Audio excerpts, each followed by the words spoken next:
حبس زر اور لالچ کسی بھی نوعیت کا ہو، وہ انسان کو بے رحم اور شفاف بنا دیتا ہے، اور اس کے لیے کسی کی عزت اور زندگی سے کھیلنا ایک معمولی بات بن جاتی ہے۔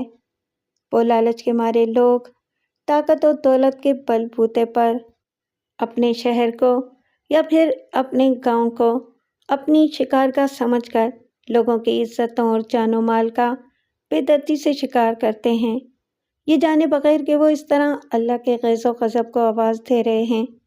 ایسے ہی کچھ مردہ ضمیر کرداروں کا احوال جو بغیر کسی شرم اور خوف کے شرمناک جرم کر رہے تھے۔ السلام علیکم لسنرز، آئیے ملک صفدر حیات کی ڈائری سے ایک نئی تفتیشی کہانی سنتے ہیں جس کا عنوان ہے بے حس۔ تو آئیے شروع کرتے ہیں۔ ان دنوں میں مریدگی کے ایک تھانے میں تعینات تھا۔ گرمی کا موسم تھا۔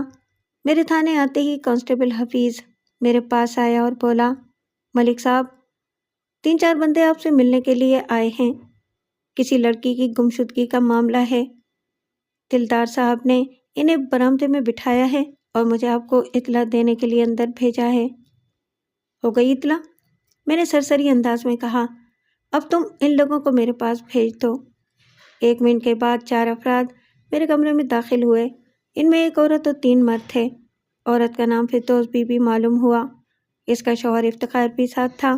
باقی 2 افراد ان کے آس پڑوس والے تھے جو ازراہ ہمدردی ان کے ہمراہ آئے تھے۔ میرے پوچھنے پر معلوم ہوا کہ افتخار اور فردوس کی بیٹی کہیں گم ہو گئی ہے۔ تمہاری بیٹی کا نام کیا ہے؟ میں نے گمشدہ لڑکی کے باپ سے استفسار کیا۔ وہ غمزدہ آواز میں بولا، زبیدہ۔ زبیدہ کی عمر کے بارے میں بتاؤ۔ وہ 15 سال کی ہونے والی ہے جناب، اس نے جواب دیا۔ میں نے پوچھا، زبیدہ کب سے لاپتہ ہے؟ پچھلی رات سے تھانے دار صاحب، وہ رواسی آواز میں بولا۔ تمہاری بیٹی کل رات سے غائب ہے اور تم میرے پاس اب آئے ہو؟ میں نے اسے گھورا، اتنی غفلت کیوں؟ وہ بات یہ ہے تھانے دار صاحب، فردوس نے ہچکچاہٹ بھرے لہجے میں وضاحت کرتے ہوئے کہا، ہم رات بھر زبیدہ کو تلاش کرنے کی خود ہی کوشش کر رہے تھے۔ جب وہ ہمیں کہیں بھی نہیں ملی تو ماہر صاحب نے کہا کہ ہمیں زبیدہ کی گمشدگی کی رپورٹ درج کرانا چاہیے، اسی لیے ہم آپ کے پاس آئے ہیں۔ تم کس ماہر صاحب کی بات کر رہی ہو؟ میں نے فردوس سے سوال کیا۔ ماہر نوازش علی تھانے دار صاحب، اس نے بتایا۔ وہ اس علاقے کے ایک معتبر اور طاقتور انسان ہیں۔ میں ماہر نوازش علی کو محض نام سے جانتا تھا۔ ماہر نوازش علی ایک بااثر زمیندار اور سیاستدان تھا۔ تم لوگوں نے اپنی بیٹی کو کہاں کہاں تلاش کیا ہے؟ میں نے باری باری زبیدہ کے والدین کی طرف دیکھتے ہوئے استفسار کیا۔ اس کا زیادہ میل ملاپ کس سے تھا؟ اس علاقے میں 4-5 گھر ہمارے رشتہ داروں کے ہیں، افتخار وضاحت کرتے ہوئے بولا۔ سب سے پہلے ہم نے وہیں جا کر پتہ کیا، لیکن وہ کہیں نہیں ملی۔ میں نے تم لوگوں سے پوچھا تھا کہ زبیدہ کا زیادہ میل جول کس سے تھا؟ تم نے میرے سوال کا جواب کیوں نہیں دیا؟ زبیدہ کی 3 سہیلیاں ہیں، فردوس نے بتایا۔ اس کا زیادہ وقت انہی کے ساتھ گزرتا تھا۔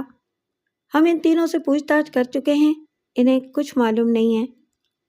ان تینوں لڑکیوں کے نام کیا ہیں؟ میں نے پوچھا۔ اس سوال جواب کے دوران میں اہم معلومات ایک کاغذ پر لکھتا بھی جا رہا تھا۔ فردوس نے میرے استفسار کے جواب میں بتایا، روبینہ، صفیہ اور راشدہ، مگر اس کی سب سے زیادہ گہری دوستی روبینہ سے تھی۔ کیا یہ تینوں لڑکیاں بھی تمہارے گھر کے قریب ہی رہتی ہیں؟ میں نے پوچھا۔ روبینہ کا گھر ہمارے پڑوس میں ہے، فردوس نے بتایا۔ صفیہ اور راشدہ بھی ہماری گلی ہی میں رہتی ہیں، لیکن تھوڑا ہٹ کر۔ اور یہ تینوں لڑکیاں زبیدہ کی ہم عمر ہی ہیں؟ میں نے سوالیہ نظر سے فردوس کی طرف دیکھا۔ نہیں تھانے دار صاحب، وہ نفی میں گردن ہلاتے ہوئے بولی، روبینہ 18 سال کی ہے اور صفیہ اور راشدہ کی عمریں 13 اور 12 سال ہیں۔ آپ لوگ میرے پاس آ گئے ہو، اس لیے فکر مند ہونے کی تو قطعاً ضرورت نہیں، میں نے تسلی بھرے لہجے میں کہا۔ زبیدہ کو تلاش کرنا اب میری ذمہ داری ہے اور اس کام کے لیے مجھے آپ کے بھرپور تعاون کی ضرورت ہوگی۔ کیسا تعاون تھانے دار صاحب؟ میں تم لوگوں سے چند اہم سوالات کرنا چاہتا ہوں، میں نے کہا۔ اسی لیے میں نے ان دونوں بندوں کو باہر بھیج دیا ہے۔ مجھے ہر سوال کا ایک دم درست جواب چاہیے۔ تم لوگ تیار ہو؟ ٹھیک ہے جناب، آپ پوچھیں، ہم آپ کے ہر سوال کا سوالانہ درست جواب دیں گے۔ تم کرتے کیا ہو؟ میں نے افتخار کی آنکھوں میں دیکھتے ہوئے نرمی سے سوال کیا۔ میں مہر صاحب کے کھیتوں میں کام کرنے والا ایک غریب مزدور ہوں سرکار، اس نے بتایا۔ تمہارے بچے کتنے ہیں؟ میں نے استفسار کیا۔ افتخار کی عمر کا اندازہ میں نے 40 کے آس پاس لگایا تھا اور اس کی بیوی فردوس 35 سال کی دکھائی دیتی تھی۔ میرے سوال کے جواب میں افتخار نے بتایا، ہماری کل 3 اولادیں ہیں تھانے دار صاحب، ایک بیٹی زبیدہ اور 2 اس سے چھوٹے بیٹے حنیف اور بشیر۔ حنیف 10 سال کا ہے جبکہ بشیر کی عمر 8 سال کے قریب ہے۔ اس کا مطلب یہ ہوا کہ زبیدہ سب سے بڑی تھی؟ میں نے دونوں کے چہروں کے تاثرات کا جائزہ لیتے ہوئے کہا۔ تم نے اس کی عمر 15 سال بتائی ہے نا؟ جی تھانے دار صاحب، فردوس اس بات میں گردن ہلاتے ہوئے بولی، لیکن ماشاءاللہ اس کی صحت اچھی ہے، وہ اپنی عمر سے 2-3 سال بڑی ہی نظر آتی ہے، اسی لیے اس کی روبینہ سے زیادہ گہری دوستی تھی، میں نے معنی خیز انداز میں کہا۔ انہوں نے میری اس بات پر کوئی رد عمل ظاہر نہیں کیا۔ میں نے پوچھا، کیا کہیں زبیدہ کے رشتے کی بات چل رہی تھی؟ نہیں جی، ایسا تو کچھ بھی نہیں تھا، افتخار نے دو ٹوک انداز میں بتایا۔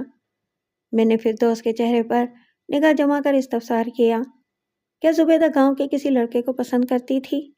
نہیں، وہ انکار میں سر ہلاتے ہوئے بولی، ایسی کوئی بات میرے علم میں نہیں ہے تھانے دار صاحب۔ اور تم اس بارے میں کیا کہتے ہو افتخار؟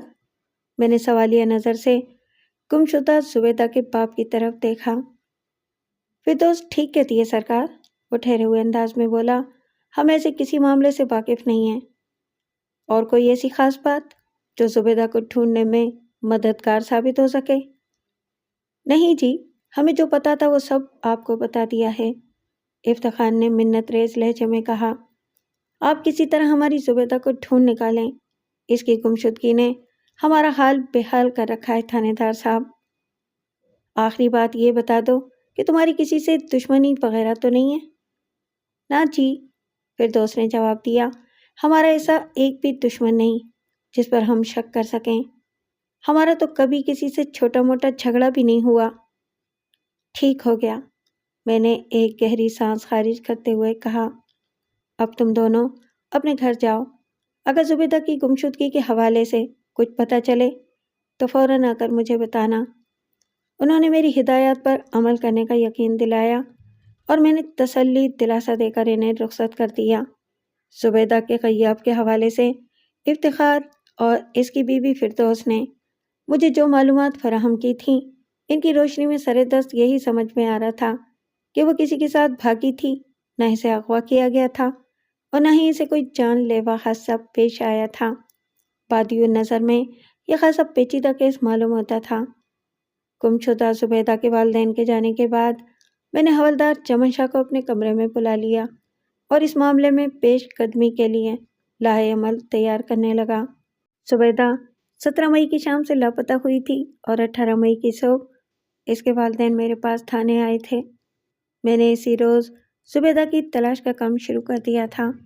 اس وقت کانسٹیبل حفیظ خان میرے ساتھ تھا اور ہم دونوں منڈی مرید کے میں واقع افتخار کے گھر کے گرد و نواح میں تفتیش کا عمل جاری رکھے ہوئے تھے۔ لگ بھگ 2 گھنٹے تک میں مختلف لوگوں سے پوچھ تاچھ کرتا رہا اور ان لوگوں میں زبیدہ کی 3 سہیلیاں بھی شامل تھیں جو واقعتاً زبیدہ کی گمشدگی کے بارے میں کچھ نہیں جانتی تھیں۔ میں نے خصوصاً زبیدہ روبینہ سے متعدد سوالات کیے مگر کوئی بھی ایسا کارآمد جواب موصول نہ ہوا جو زبیدہ کے غیاب پر روشنی ڈال سکتا۔ میں نے خصوصاً روبینہ سے متعدد سوال کیے مگر کوئی بھی ایسا کارآمد جواب موصول نہ ہوا جو زبیدہ کے غیاب پر روشنی ڈال سکے۔ روبینہ ان تینوں میں بڑی تھی، وہ بڑے بڑے بدن کی مالک ایک خوش شکل لڑکی تھی، وہ زبیدہ کے پڑوس میں رہتی تھی۔ میں نے اسے خصوصی تفتیش کی تھی کیونکہ میری معلومات کے مطابق وہ زبیدہ کی گہری دوست تھی۔ روبینہ، میں نے اس کے چہرے پر نظر جما کر معتدل انداز میں کہا، میں نے تمہاری بات کا یقین کر لیا کہ تم زبیدہ کی گمشدگی کے بارے میں کچھ نہیں جانتی ہو، لیکن مجھے پتہ چلا ہے کہ وہ تمہارے بہت قریب تھی اور اپنے دل کی ہر بات تم سے ہی کیا کرتی تھی۔ میں غلط تو نہیں کہہ رہا ہوں نا؟ نہیں جی، آپ بالکل ٹھیک کہہ رہے ہیں، وہ بے خوف لہجے میں جلدی سے بولی۔ زبیدہ مجھ پر بڑا بھروسہ کرتی تھی۔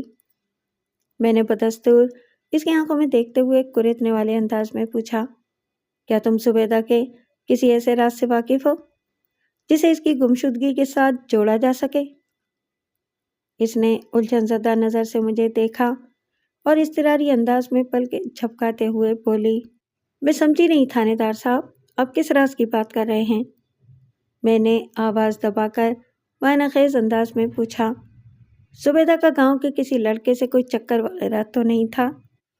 نہیں تھانے دار صاحب، وہ نفی میں گردن ہلاتے ہوئے مضبوط لہجے میں بولی، آپ بالکل غلط انداز میں سوچ رہے ہیں۔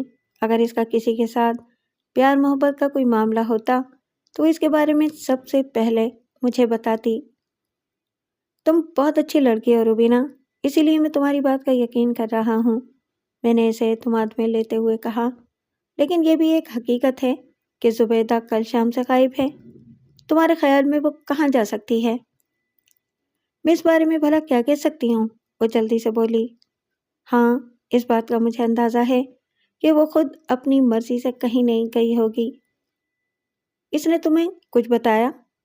اور نہ ہی اس کے ماں باپ کو اس کی گمشدگی کے بارے میں کچھ پتا ہے، حتیٰ کہ منڈی مرید کے ایک بھی بسنیک اس کے اچانک غائب ہو جانے کے بارے میں بالکل نہیں جانتے۔ اللہ خیر کرے، وہ متوحش نظر سے مجھے دیکھتے ہوئے بولی، آپ ڈرانے والی باتیں نہ کریں تھانے دار صاحب، میں تو سامنے کی حقیقت بیان کر رہا ہوں، میں نے صاف گوئی کا مظاہرہ کرتے ہوئے کہا۔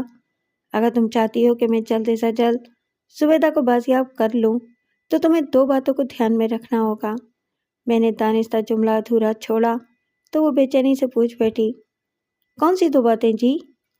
پہلی بات یہ کہ اگر تم نے مجھ سے کچھ چھپایا ہے تو جتنی جلدی ممکن ہو وہ مجھے بتا دینا، میں نے اس کی آنکھوں میں جھانکتے ہوئے کہا، اور دوسری بات یہ کہ میرے جانے کے بعد اگر تمہیں زبیدہ کی گمشدگی کے بارے میں کوئی اہم بات پتہ چلے تو فوراً مجھے بتا دینا، میں گاہے بگاہے ادھر کا چکر لگاتا رہوں گا۔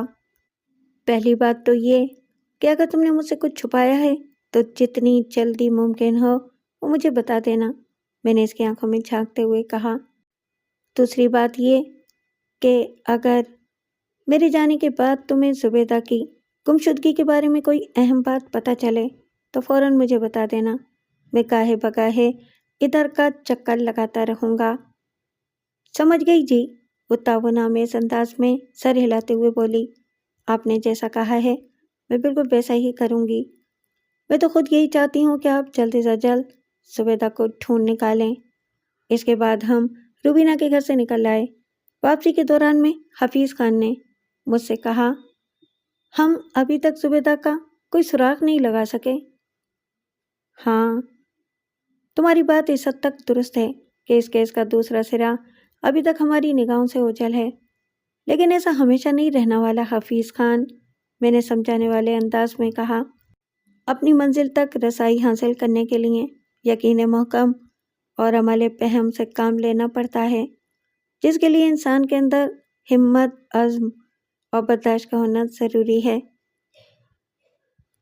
جی جناب، آپ اسی طرح رہنمائی جاری رکھیں گے تو میں بھی آپ سے بہت کچھ سیکھ سکوں گا جناب، وہ تشکرانہ لہجے میں بولا۔ ہمارے درمیان بات چیت کا سلسلہ جاری تھا کہ ایک جیپ ہمارے نزدیک آ کر رکی۔ جیپ کی پیسنجر سیٹ پر مجھے مہر نوازش علی بیٹھا دکھائی دیا۔ عقبی نشست پر اس کے دو ملازم موجود تھے اور تیسرا ملازم ڈرائیور کی صورت ٹوئٹا 4 وہیل ڈرائیو جیپ کا اسٹیئرنگ سنبھالے بیٹھا تھا۔ السلام علیکم ملک صاحب، نوازش علی جیپ سے نیچے اتر کر میری جانب بڑھتے ہوئے خوش اخلاقی سے بولا۔ وعلیکم السلام، میں نے بھی خوش مزاجی سے اس کے سلام کا جواب دیا۔ اس دوران میں عقبی نشست والے دونوں ملازمین اور ڈرائیور بھی جیپ سے باہر آ گئے تھے۔ یہ پروٹوکول یقیناً مہر صاحب کے احترام میں تھا۔ ہمارے درمیان پرجوش مصافحہ ہو چکا تو نوازش علی نے دوستانہ انداز میں کہا، ملک صاحب، کیسا عجیب اتفاق ہے کہ ہمارے نصیب میں یوں سرے راہ ملنا ہی لکھا تھا۔ میرے خیال میں آپ گمشدہ لڑکی کے سلسلے میں ادھر آئے ہیں۔ آپ کا خیال درست ہے مہر صاحب، میں نے اس بات میں گردن ہلاتے ہوئے جواب دیا۔ آج صبح زبیدہ کے ماں باپ اس کی گمشدگی کی رپورٹ لکھوانے میرے پاس آئے تھے۔ انہوں نے بتایا کہ آپ ہی نے انہیں میرے پاس بھیجا تھا۔ جناب، ایک واقعہ رونما ہوا ہے تو اس کی رپورٹ درج کرانا تو بنتا ہے نا، اور یہ بات آپ سے زیادہ اور کون جان سکتا ہے ملک صاحب؟ وہ گہری سنجیدگی سے بولا، میں قانون قاعدے کا بہت خیال رکھتا ہوں۔ مجھے جب اس معاملے کی خبر ہوئی تو میں نے افتخار کو آپ کی طرف دوڑا دیا۔ اوہ، ہم یوں راستے میں کھڑے کیوں بات کر رہے ہیں؟ آپ لوگ جیپ میں بیٹھیں، باقی کی باتیں ہم حویلی جا کر کریں گے۔ مہر صاحب، میں پچھلے 3 گھنٹے سے اس علاقے میں تفتیش کرتا پھر رہا ہوں، میں نے معتدل انداز میں کہا۔ ابھی تو میں تھانے جانا چاہوں گا، وہاں بھی کئی کام ادھورے چھوڑ کر آیا تھا۔ آپ کی حویلی کی سیر پھر کبھی۔ میں آپ کو 2 خاص مقاصد سے اپنے ساتھ لے جانا چاہتا ہوں ملک صاحب، وہ رازدارانہ انداز میں بولا۔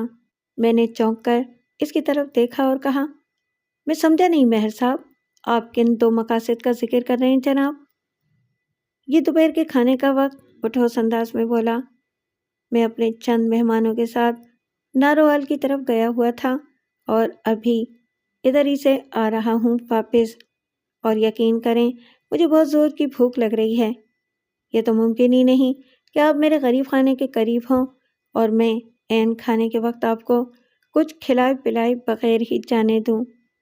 یہ تو ہو گیا پہلا مقصد، اور دوسرا مقصد یہ ہے کہ وہ سانس درست کرنے کے لیے تھما اور پھر معنی خیز انداز میں اضافہ کرتے ہوئے بولا، زبیدہ کی گمشدگی کے حوالے سے مجھے ایک ایسی بات پتہ چلی ہے جو اس کیس کو حل کرنے میں آپ کی بہت مدد کرے گی۔ مہر نوازش علی کے اول و ذکر مقصد سے مجھے کوئی خاص دلچسپی نہیں تھی، لیکن اس کے بیان کردہ دوسرے مقصد نے میرے رگوں پہ میں اطمینان اور خوشی کی لہر دوڑا دی تھی۔ میں اس کے ساتھ حویلی جانے کے لیے تیار ہو گیا۔ اس مختصر سے سفر کے دوران میں نوازش علی نے مجھے بتایا کہ اس کا بیٹا مہر آفتاب علی اعلیٰ تعلیم حاصل کرنے کی غرض سے برطانیہ گیا ہوا ہے۔ اس کے ایک دوست کا تعلق ناروال سے ہے، وہ دوست بھی برطانیہ ہی میں پڑھ رہا ہے، لیکن پچھلے دنوں وہ پاکستان آیا ہوا تھا اور ساتھ ایک اپنے انگریز دوست کو بھی لے آیا تھا۔ مہر آفتاب کے دوست کا نام عدنان چیمہ اور عدنان کے انگریز دوست کا نام اسمتھ تھا۔ عدنان اور اسمتھ واپس انگلینڈ جا رہے تھے تو وہ لوگ مہر نوازش علی سے ملنے مرید کے آ گئے تھے۔ ان دنوں مرید کے سے ناروال تک ایک کچا راستہ جاتا تھا۔ ان لمحات میں میرا ذہن ایک ہی نقطے پر جمع ہوا تھا اور مجھے اپنی سماعت میں مہر نوازش کے ان الفاظ کی گونج سنائی دے رہی تھی۔ اس نے گہری سنجیدگی سے کہا تھا، زبیدہ کی گمشدگی کے حوالے سے مجھے ایک ایسی بات پتہ چلی ہے جو اس کیس کو حل کرنے میں آپ کی بہت مدد کرے گی۔ بلا شبہ میں اس کیس کو جلد سے جلد حل کرنا چاہتا تھا، اور وہ زبیدہ کی باحفاظت بازیابی کے ساتھ ہی۔ کھانا بہت لذیذ، پرتکلف اور وافر مقدار میں تھا۔ کھانے سے فارغ ہوتے ہی میں مہر نوازش علی کو اسی اہم مقام کی طرف لے آیا۔ مہر جی، میں نے اس کی آنکھوں میں دیکھتے ہوئے معتدل انداز میں کہا، آپ جن 2 مقاصد سے مجھے اپنی حویلی میں لے کر آئے ہیں، ان میں سے ایک تو پورا ہو چکا۔ میں نے خوب ڈٹ کر آپ کا نمک کھا لیا۔ اب ذرا دوسرے مقصد کا ذکر بھی ہو جائے۔ آپ کا اس بارے میں کیا خیال ہے؟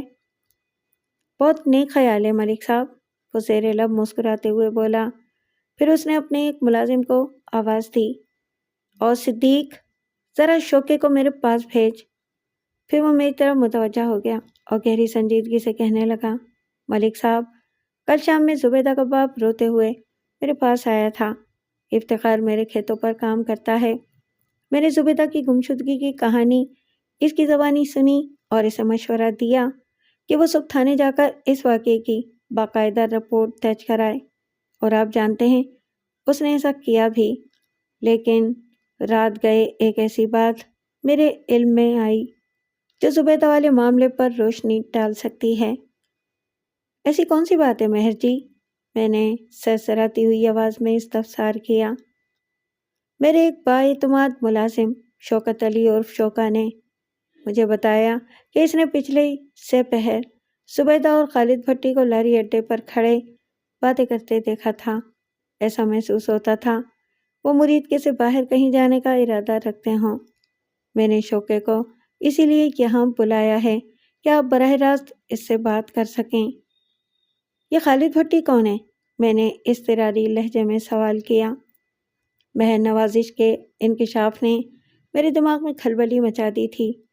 اس نے ٹھہرے ہوئے لہجے میں جواب دیا، خالد منظور بھٹی کا بیٹا ہے۔ منظور ادھر مرید کے ہی میں دودھ دہی کی دکان کرتا ہے۔ وہ ایک سیدھا سادہ دیہاتی ہے ملک صاحب، مگر اس کا بیٹا خالد خاصا چالاک اور آوارہ لڑکا ہے۔ اپنے ماں باپ کی اکلوتی اولاد ہونے کی وجہ سے آپ خالد کو ایک بگڑا ہوا نوجوان کہہ سکتے ہیں۔ اوہ، میں ایک گہری سانس لے کر رہ گیا اور پوچھا، آپ نے گزشتہ شام ہی اس سلسلے میں کوئی عملی قدم کیوں نہیں اٹھایا جناب؟ آپ خالد بھٹی کو اپنے پاس بلا کر اسے کڑی پوچھ تاچھ کر سکتے تھے۔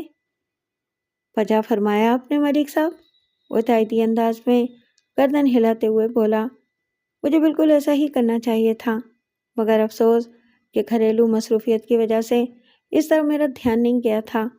ابھی راستے میں آپ کو دیکھا تو مجھے شوکا کی بات یاد آ گئی۔ خیر، اب آپ شوکا کے روبرو بیٹھ کر خود ہی اس کا انٹرویو کر لیں۔ ادھر مہر نوازش کی بات ختم ہوئی، ادھر شوکا ہمارے سامنے حاضر ہو گیا۔ شوکت علی اور شوکے کی عمر 30 کے آس پاس رہی ہوگی۔ وہ گندمی رنگت کا مالک ایک مضبوط بدن کا قداور شخص تھا۔ اس کے سر کے بال گھنگریالے تھے اور اس نے گلے میں ایک تعویذ پہنا ہوا تھا۔ اپنی بضاقتہ اور ڈیل ڈول سے وہ لڑائی بھڑائی کا ماہر دکھائی دیتا تھا۔ مہر نوازش نے میرا تعارف کرانے کے بعد تہکمانہ انداز میں اپنے ملازم سے کہا، شوکا، تھانے دار صاحب زبیدہ کی گمشدگی کی تفتیش کر رہے ہیں۔ تمہیں اس بارے میں جو بھی پتا ہو سب ملک صاحب کو بتا دو۔ بس مجھے وہی پتا تھا جو کل شام میں نے آپ کو بتایا تھا، وہ مہر نوازش کی طرف دیکھتے ہوئے معتدل انداز میں بولا۔ زبیدہ اور خالد لاری اڈے پر کھڑے باتیں کر رہے تھے۔ شوکا، کیا تمہاری ان دونوں سے کوئی بات ہوئی تھی؟ میں نے براہ راست اس کی آنکھوں میں دیکھتے ہوئے سوال کیا۔ نہیں جی، وہ نفی میں گردن ہلاتے ہوئے بولا، تم نے انہیں لاری اڈے پر کھڑے باتیں کرتے دیکھا تھا۔ میں نے بدستور اس کی آنکھوں میں جھانکتے ہوئے کہا، کیا تم پر ان کی نگاہ بھی پڑی تھی؟ یہ تو مجھے ٹھیک سے پتہ نہیں تھانے دار صاحب، وہ جس بز ہوتے ہوئے بولا، بس میں نے انہیں دیکھا اور چپ چاپ آگے بڑھ گیا۔ رات میں جب مجھے پتہ چلا کہ زبیدہ اچانک غائب ہو گئی ہے تو میں نے مہر صاحب کو اس واقعے کے بارے میں بتا دیا۔ ذرا سوچ کر بتاؤ شوکا، میں نے اس کے چہرے کے تاثرات کا جائزہ لیتے ہوئے کہا، تم نے کتنے بجے ان دونوں کو لاری اڈے پر کھڑے دیکھا تھا؟ درست ٹائم کا تو مجھے اندازہ نہیں تھانے دار صاحب، وہ الجھن زدہ لہجے میں بولا، سمجھ لیں عصر کا وقت ہوگا۔ کیا تم مجھے ان دونوں کے لباس کے بارے میں بتا سکتے ہو؟ میں نے ایک فوری خیال کے تحت پوچھا۔ خالد بھٹی نے سفید تہمت پر ململ کا کرتا پہن رکھا تھا، اس نے بتایا، اور زبیدہ کی قمیض سرخ، شلوار نیلی اور دوپٹہ کالے رنگ کا تھا۔ اتنی تفصیل سے بیان کرنے کا مطلب تو یہ ہے کہ تم نے انہیں بہت غور سے دیکھا تھا؟ میں نے شک زدہ نظر سے اسے گھورا۔ بس جی، میری تو ان پر ایک نظر پڑی تھی، وہ وضاحت کرتے ہوئے بولا، پتہ نہیں یہ سب مجھے کیسے یاد رہ گیا۔ ٹھیک ہے، کسی شے کے یاد رہ جانے کا تعلق انسان کی یادداشت سے ہے شوکا۔ تم نے جو بتایا اس سے پتہ چلتا ہے کہ تمہارا مشاہدہ گہرا اور حافظہ قوی ہے۔ اگر تمہیں زبیدہ کی گمشدگی کے بارے میں کچھ اور بھی معلوم ہو تو مجھے بتاؤ، اس سے اس کی تلاش میں مدد ملے گی۔ نہیں جناب، وہ نفی میں گردن ہلاتے ہوئے بولا، میں اور کچھ نہیں جانتا۔ میں نے مزید 2-4 سوالات کے بعد شوکا کو فارغ کر دیا۔ اس بات چیت کے دوران میں مجھے پتہ چلا تھا کہ خالد بھٹی کی عمر 21-22 سال تھی۔ وہ منظور بھٹی اور زلیخا کی اکلوتی اولاد تھا۔ بوڑھا باپ اکیلا ہی دکانداری میں لگا رہتا تھا۔ خالد اس کی مدد کرتا تھا اور نہ ہی کوئی دوسرا کام۔ نہایت ہی مختصر الفاظ میں کہا جا سکتا تھا کہ وہ ایک آوارہ، غیر ذمہ دار اور ناقابل بھروسہ نوجوان تھا۔ ایسے افراد کو جرم کی راہ اپنانے میں زیادہ دیر نہیں لگتی۔ مہر جی، آپ کے اس تعاون کا بہت شکریہ۔ میں اٹھ کر کھڑا ہو گیا۔ مجھے اجازت دیں۔ شکریہ کی ضرورت نہیں ملک صاحب، وہ انکسار بھرے لہجے میں بولا۔ یہ تو میرا فرض تھا۔ اگر آئندہ بھی کسی مرحلے پر میری مدد کی ضرورت پیش آئے تو میں دل و جان سے حاضر ہوں۔ اگر آپ تھانے جا رہے ہیں تو میں اپنے ڈرائیور سے کہہ دیتا ہوں، وہ جیپ میں آپ کو تھانے پہنچا دے گا۔ اس تکلف کو کسی دوسرے موقع کے لیے رہنے دیں، میں نے معتدل انداز میں کہا۔ فی الحال تو میں تفتیش کا دوسرا راؤنڈ شروع کرنے کا ارادہ رکھتا ہوں جناب۔ دوسرا راؤنڈ؟ وہ پلکیں جھپکاتے ہوئے بولا۔ میں کچھ سمجھا نہیں ملک صاحب۔ دیکھیں جناب، میں نے اس کی آنکھوں میں دیکھتے ہوئے گہری سنجیدگی سے کہا، اگر آپ کے ملازم شوکا کے بیان کو منوعاً درست تسلیم کر لیا جائے تو بادی نظر میں یہی دکھائی دیتا ہے کہ زبیدہ اور خالد بھٹی کہیں جانے والے تھے، اس لیے وہ لاری اڈے پر پہنچے تھے۔ زبیدہ کل شام سے لاپتہ ہے۔ اگر وہ خالد بھٹی ہی کے ساتھ ہے تو پھر اس لڑکے کو بھی اپنے گھر میں ہونا نہیں چاہیے۔ یہ تو آپ بالکل ٹھیک کہہ رہے ہیں ملک صاحب، وہ سر کو اثباتی جنبش دیتے ہوئے بولا۔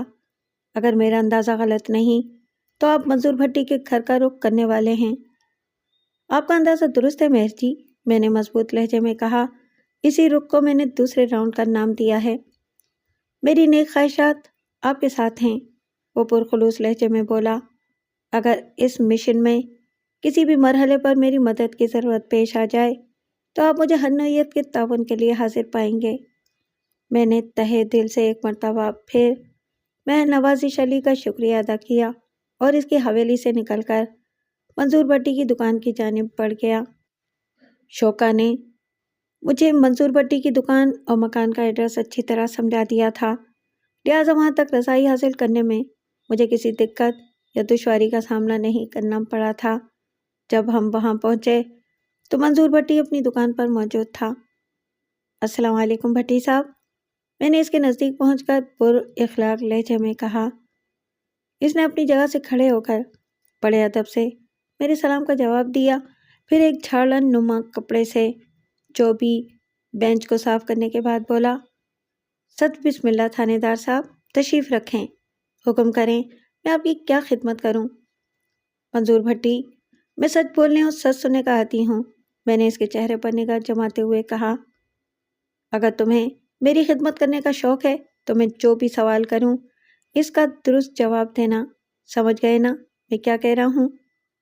جب میں نے اسے منظور بھٹی صاحب کہہ کر مخاطب کیا تھا تو اس کی خوشی دیدنی تھی، لیکن اب میرا رویہ قدرے سنجیدہ بلکہ سخت ہو گیا تھا اور اس تبدیلی کو اس نے بخوبی محسوس کر لیا تھا۔ سمجھ گیا سرکار، وہ فرما برداری سے اثبات میں گردن ہلاتے ہوئے بولا۔ میں آپ سے جھوٹ بولنے کا تصور بھی نہیں کر سکتا۔ آپ مجھ سے جو بھی پوچھیں گے میں اس کا 16 آنے سچ جواب دوں گا۔ آپ آرام سے بیٹھ کر بات کریں تھانے دار صاحب، میں آپ سے ہر قسم کا تعاون کروں گا۔ آپ خود چل کر میرے پاس آئے ہیں، لگتا ہے کہ معاملہ خاصا گمبھیر ہے۔ کوئی ایسا ویسا گمبھیر؟ میں نے معنی خیز انداز میں کہا اور اس کی دکان کے سامنے بچھی چوبی بینچ پر بیٹھنے کے بعد ان الفاظ میں اضافہ کر دیا۔ میں زبیدہ بیگم کی گمشدگی کے سلسلے میں پوچھ تاچھ کے لیے نکلا ہوا ہوں، تم اسے جانتے ہو؟ ہمارے بینچ پر بیٹھ جانے کے بعد وہ ہمارے لیے ٹھنڈی لسی تیار کرنے میں مصروف ہو گیا تھا۔ اس نے لسی کرتے ہوئے کہا، جی ہاں، میں افتخار کی بیٹی زبیدہ کو اچھی طرح جانتا ہوں تھانے دار صاحب۔ وہ جو بھی مدھانی کو پیتل کی بلونی میں گھماتے ہوئے بولا، وہ لڑکی کل شام سے غائب ہے۔ میں افتخار کی پریشانی کو سمجھ سکتا ہوں۔ آپ جلدی سے اس کی بیٹی کو ڈھونڈ نکالیں جناب، یہ آپ کی بہت بڑی نیکی ہوگی۔ میں اسی نیکی کی نیت سے تھانے سے نکلا ہوں منظور بھٹی، میں نے معنی خیز انداز میں کہا، اور مجھے پتہ چلا ہے کہ اس سلسلے میں تم میری مدد کر سکتے ہو۔ میں مدھانی پر اس کے ہاتھ رک گئے۔ وہ الجھن زدہ نظر سے مجھے دیکھتے ہوئے تعجب خیز لہجے میں پوچھنے لگا، میں بھلا آپ کی کیا مدد کر سکتا ہوں تھانے دار صاحب؟ بتاتا ہوں، پہلے تم اپنے بیٹے خالد کو یہاں بلواؤ، میں نے ٹھوس انداز میں کہا، اور اس کے ساتھ ہی لسی کو بھی بلوتے رہو ورنہ اس کا مزہ خراب ہو جائے گا۔ اس کے ہاتھوں میں بجلی ایسی تیزی پیدا ہو گئی، وہ مدانی کو گول گول گھماتے ہوئے عجیب سے لہجے میں بولا، آپ خالد کو یہاں بلانے کے لیے کیوں کہہ رہے ہیں؟ سب خیریت تو ہے نا جناب؟ تم مجھ سے سچ بولنے کا وعدہ کر چکے ہو منظور، اس لیے کوئی دائیں بائیں کی بات نہیں، میں نے تنبیہی انداز میں کہا۔ مجھے بتاؤ، گمشدہ زبیدہ اور تمہارے بیٹے خالد میں کیا چکر چل رہا تھا؟ یہ آپ کیا کہہ رہے ہیں سرکار؟ وہ بے یقینی سے مجھے دیکھتے ہوئے بولا، میرا بیٹا ایسا نہیں ہے، خالد کے بارے میں آپ کو کسی نے غلط بتایا ہے۔ تم خالد کو یہاں بلاؤ، میں تمہارے سامنے اس سے پوچھ گچھ کروں گا، میں نے قدرے خشک لہجے میں کہا، پھر ساری حقیقت کھل کر سامنے آ جائے گی۔ اس نے بلونی میں سے گاڑی لسی کو پیتل کے 2 گلاسوں میں ڈالا اور انہیں ہماری جانب بڑھاتے ہوئے معذرت خواہ انداز میں بولا، تھانے دار صاحب، میں اس وقت خالد کو آپ کے سامنے پیش نہیں کر سکتا کیونکہ وہ مرید کے میں موجود نہیں ہے۔ منظور بھٹی کے جواب نے مجھے چونکا دیا۔ میرا شک نما اندازہ درست نکلا تھا، زبیدہ کی طرح خالد بھٹی بھی مرید کے میں نہیں تھا۔ شوقے کی فراہم کردہ اطلاعات میرے ذہن میں تازہ تھیں۔ انہی کی روشنی میں نے خالد کے باپ سے پوچھا، تمہارا بیٹا اس وقت کہاں ہے؟ وہ اپنے چاچا کے پاس گیا ہوا ہے، منظور بھٹی نے بتایا۔ میرا چھوٹا بھائی غفور بھٹی کاموکی میں رہتا ہے، خالد اسی کے پاس گیا ہوا ہے، کل کسی وقت وہ کاموکی سے واپس آ جائے گا۔ وہ کب کاموکی گیا ہے؟ شوکا سے حاصل ہونے والی معلومات کی روشنی میں نے سوال کیا تاکہ شوکا کے بیان کی تصدیق ہو سکے۔ خالد کل دوپہر میں گھر سے نکلا تھا، منظور بھٹی نے جواب دیا، پھر اس طرح بھی لہجے میں پوچھا، آپ زبیدہ کی گمشدگی کو میری بیٹی کے ساتھ کیوں نتھی کر رہے ہیں تھانے دار صاحب؟ آپ کے ذہن میں جو بھی ہے مجھے صاف صاف بتائیں۔ صاف صاف جاننا تمہارا حق ہے منظور بھٹی، میں نے ایک ایک لفظ پر زور دیتے ہوئے کہا۔ تمہارے بیان کے مطابق خالد کل دوپہر میں مرید کے سے کاموکی گیا تھا، لیکن میرے پاس ایک ایسا عینی گواہ موجود ہے جس نے کل سپہر میں زبیدہ اور خالد کو لاری اڈے پر کھڑے آپس میں باتیں کرتے دیکھا تھا۔ زبیدہ نے نیلی شلوار پر سرخ قمیض پہن رکھی تھی اور اس کے سر پر سیاہ دوپٹہ تھا، جبکہ خالد بھٹی نے ململ کا کرتا اور سفید تہبند زیب تن کر رکھا تھا۔ بات کے اختتام پر میں گہری نظر سے اس کے چہرے کے تاثرات کا جائزہ لینے لگا۔ منظور بھٹی کی آنکھوں میں مجھے ایک سایہ سا لہراتا دکھائی دیا۔ بے حد الجھے ہوئے لہجے میں اس نے کہا، آپ نے خالد کے لباس کے بارے میں تو بالکل ٹھیک بتایا ہے تھانے دار صاحب، لیکن آپ کی باقی باتیں مجھے ہضم نہیں ہو رہی۔ کیا آپ مجھے اس بندے کا نام بتا سکتے ہیں جس کے لیے آپ نے عینی گواہ کے الفاظ استعمال کیے ہیں؟ فی الحال اس شخص کا نام ظاہر کرنا مناسب نہیں ہوگا، اس سے زبیدہ کی تلاش والے معاملے پر منفی اثر پڑ سکتا ہے، میں نے منظور بھٹی کی طرف دیکھتے ہوئے کہا۔ ویسے یہ جان لو کہ وہ بندہ قابل بھروسہ ہے۔ اس گفتگو کے دوران میں اور کانسٹیبل حفیظ خان منظور بھٹی کی تیار کردہ لسی سے بھی لطف اندوز ہو رہے تھے۔ منظور بھٹی میری باتوں سے بہت زیادہ پریشان ہو گیا تھا۔ اس نے بے بسی سے کہا، قانونی معاملات کو آپ ہی بہتر جانتے ہیں تھانے دار صاحب، مجھے تو صرف یہ پتا ہے کہ میرا بیٹا کسی ایسے چکر میں نہیں تھا جس کا ذکر آپ کر رہے ہیں۔ اگر خالد بھٹی کا زبیدہ کی گمشدگی میں کوئی ہاتھ نہیں تو پھر تمہیں فکر مند ہونے کی ضرورت نہیں، میں نے معتدل انداز میں کہا۔ کاموں کی مرید کے سے زیادہ دور نہیں ہے، بس میں بیٹھ کر یہ فاصلہ 15-20 منٹ میں یا زیادہ سے زیادہ آدھا گھنٹے میں طے کیا جا سکتا ہے۔ تمہارے بیان کے مطابق خالد کل دوپہر میں گھر سے نکلا تھا، اس حساب سے سپہر میں اسے کاموں کی میں تمہارے چھوٹے بھائی غفور بھٹی کے پاس ہونا چاہیے۔ میں غلط تو نہیں کہہ رہا ہوں نا؟ آپ کا حساب پکا ہے تھانے دار صاحب، وہ تائیدی انداز میں گردن ہلاتے ہوئے بولا۔ مجھے یقین ہے کہ وہ سپہر سے پہلے ہی غفور کے پاس پہنچ چکا ہوگا۔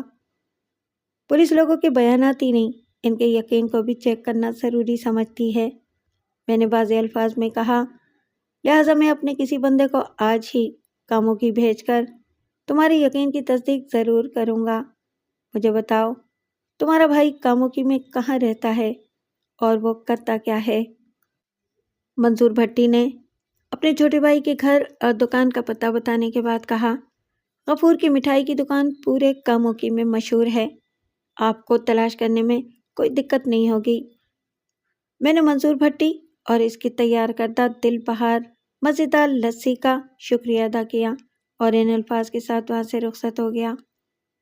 منظور بھٹی، تم سیدھے سادے اور بھلے مانس آدمی ہو، اگر تمہارا بیٹا زبیدہ کی گمشدگی میں ملوث پایا گیا تو وہ سزا سے بچ نہیں سکے گا، میری بات سمجھ رہے ہو نا؟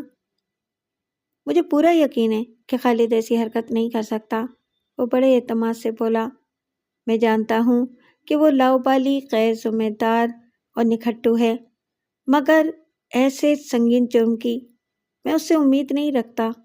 آپ دیکھیں گے کہ وہ آپ کو کسی غیر قانونی معاملے میں ملوث نہیں ملے گا۔ اللہ کرے ایسا ہی ہو۔ تمہارے بیٹے کے لیے یہی بہتر ہوگا کہ اس کا گمشدہ زبیدہ سے کسی قسم کا کوئی تعلق واسطہ ثابت نہ ہو، میں نے واپسی کے لیے مڑتے ہوئے پرمعنی انداز میں کہا۔ منظور بھٹی کی دکان سے افتخار کا گھر زیادہ فاصلے پر نہیں تھا، میں نے افتخار کے گھر کی سمت قدم بڑھاتے ہوئے کانسٹیبل حفیظ خان سے کہا، تم ابھی اور اسی وقت کاموں کی روانہ ہو رہے ہو؟ میں نے انکشاف انگیز لہجے میں جواب دیا۔ اور تم کاموں کی پہنچ کر غیر محسوس انداز میں یہ معلوم کرنے کی کوشش کرو گے کہ خالد بھٹی گزشتہ روز اپنے چاچا غفور بھٹی کی دکان پر یا اس کے گھر کتنے بجے پہنچا تھا؟ منظور بھٹی نے بڑے دعوے سے بتایا ہے کہ اس کے چھوٹے بھائی کی مٹھائی کی دکان پورے کاموں کی میں مشہور ہے، میرے خیال میں تمہیں کوئی مشکل پیش نہیں آئے گی۔ جی بالکل، مجھے بھی ایسا ہی لگ رہا ہے، وہ تائیدی انداز میں گردن ہلاتے ہوئے بولا۔ سمجھ لیں کہ میں نے خالد بھٹی کی کاموں کی میں آمد کے بارے میں جان لیا، اس کے بعد مجھے کیا کرنا ہوگا ملک صاحب؟ اگر خالد بھٹی دوپہر اور سپہر کے بیچ کسی وقت کاموں کی پہنچا تھا تو تمہارا کام ختم، میں نے اس کی آنکھوں میں دیکھتے ہوئے کہا۔ اس کے بعد تم اپنے گھر ایمن آباد چلے جانا اور کل کسی وقت واپس تھانے آ کر اپنی ڈیوٹی جوائن کر لینا، لیکن اگر خالد بھٹی شام کے آس پاس کاموں کی پہنچا تھا یا دوسرے بات یہ کہ وہ سرے سے کاموں کی گیا ہی نہیں، تو اس سے یہ صاف ہو جائے گا کہ شوکا کا بیان اہمیت کا حامل ہے۔ اس نے گزشتہ روز سپہر میں زبیدہ اور خالد بھٹی کو مرید کہہ کے لاری اڈے پر لازمی دیکھا تھا، اگر وہ دونوں کاموں کی نہیں گئے تو پھر ہم انہیں کہیں اور ڈھونڈیں گے۔ میں نے ایک مختصر سا توقف کر کے ایک آسودہ سانس خارج کی اور کہا، خالد بھٹی اکیلا یہ زبیدہ کی ہمراہی میں اگر مغرب کے قریب کاموں کی پہنچا ہو تو اس صورت میں تم نے خالد بھٹی کو، اور اگر اس کے ساتھ زبیدہ بھی ہے تو ان دونوں کو کان سے پکڑ کر اپنے تھانے مرید کے لانا ہے۔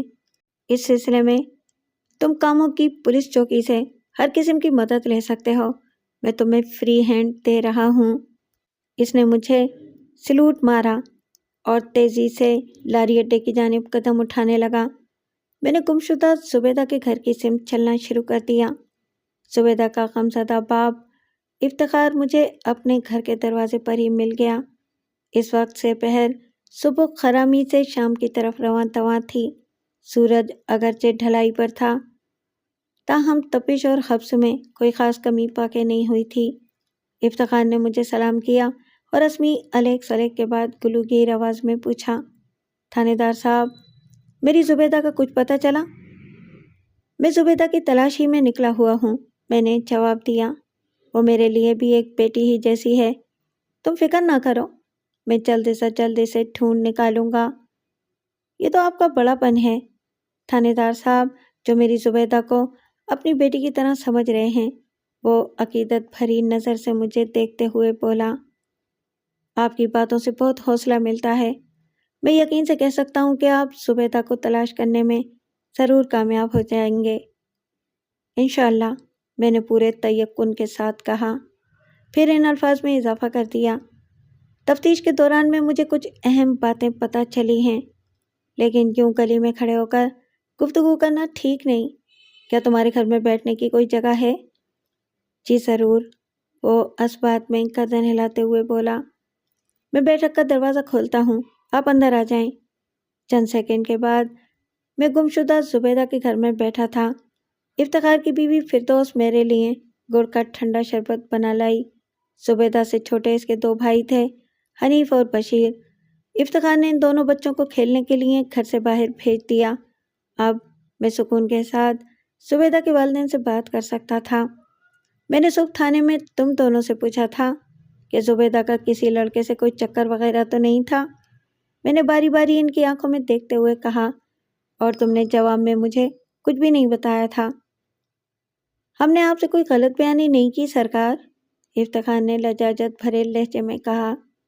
میں اپنی بیٹی کو اچھی طرح جانتا ہوں، زبیدہ کا ایسا کوئی بھی معاملہ نہیں تھا۔ کیا کل زبیدہ نے سرخ قمیض اور نیلی شلوار پہن رکھی تھی؟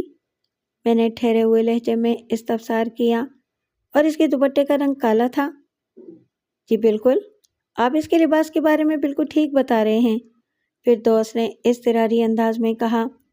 کیا آپ نے زبیدہ کو کہیں دیکھا ہے؟ میں نے نہیں، کسی اور نے دیکھا ہے، بلکہ دیکھا تھا، میں نے ان کے چہروں کے تاثرات کا جائزہ لیتے ہوئے کہا، اور وہ بھی کل سپہر میں، زبیدہ کی گمشدگی سے تھوڑی دیر پہلے۔ وہ کون ہے جس نے زبیدہ کو دیکھا تھا؟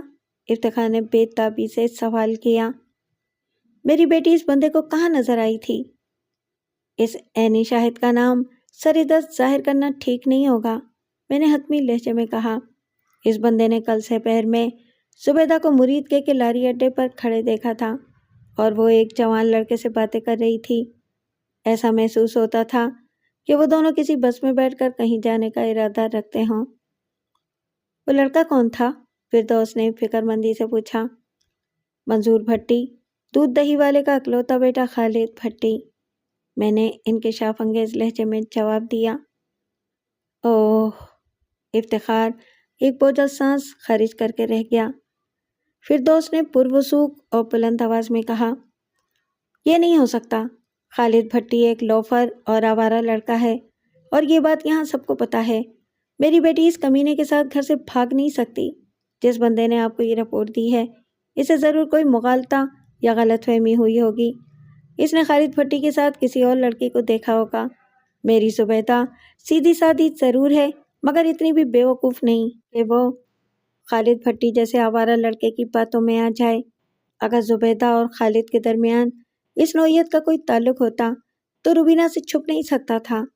یہ دونوں بہت گہری سہیلیاں ہیں، ان کا ہر راز ایک دوسرے کے علم میں ہے۔ کیا آپ نے خالد بھٹی کے گھر والوں سے پوچھ تاچھ کی؟ افتخار نے مجھ سے سوال کیا۔ اگر آپ کے مخبر کی اطلاع درست ہے تو پھر خالد بھٹی کو بھی علاقے میں موجود نہیں ہونا چاہیے۔ میں ابھی منظور بھٹی کے پاس ہی سے آ رہا ہوں، میں نے رسانیت بھرے لہجے میں کہا۔ وہ بھی زبیدہ کی گمشدگی کے بارے میں کچھ نہیں جانتا۔ اس نے مجھے بتایا ہے کہ خالد بھٹی کل دوپہر کے وقت اپنے چچا غفور بھٹی سے ملنے کاموں کی گیا تھا، اور اس کی واپسی کل کسی وقت ہوگی۔ آپ منظور بھٹی کو گرفتار کر کے حوالات میں ڈالیں جی، فردوس نے عجیب سے لہجے میں کہا۔